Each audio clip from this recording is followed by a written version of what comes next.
Basically, my dad was buried 3 days after the accident by another family who had mistaken him for their own through physical identification. It turns out that my dad and the man he was mistaken for had a root canal on the exact same tooth on the left side, right, on the lower left side. So,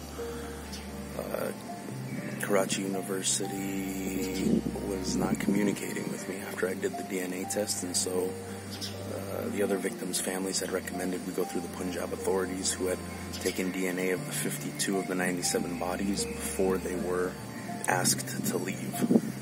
Luckily, one of the bodies they had done the DNA testing on was my father, and so they told me that my father was at the Chipa morgue, body 137. When we found this out, immediately I began to prepare for my father's funerals, finding a grave location. In the Islamic tradition, there's a burial prayer preparing for this, and we received a call from the airline saying they didn't know which body this was, that it didn't exist, something like that. And so we had a meeting with some executive level people, and they told us, well, we don't know exactly what's going on, we don't know what the matter is. It basically was left on to me and to my local contacts to figure out what had actually happened. And so because they had went to the morgue and spoken with the officers in charge, they had found out that this body was taken by another family who had physically identified him, primarily based off of a root canal this man and my father had in the exact same tooth. And so when we found this out, we were able to get in contact with that family, and they had explained the situation to us.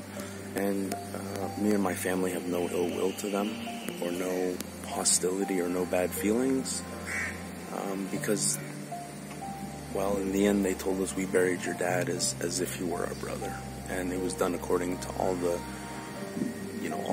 traditions that my father would have wanted.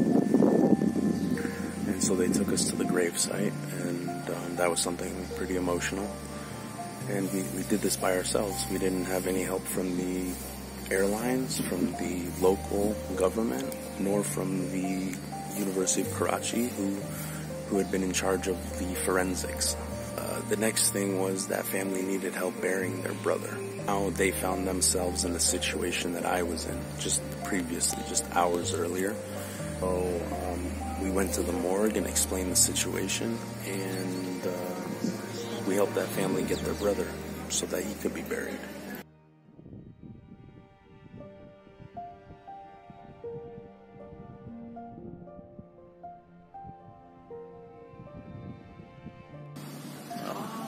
The PIA, the Sindh authorities, and Karachi University didn't want to tell me themselves or something, and so I had to figure it out myself.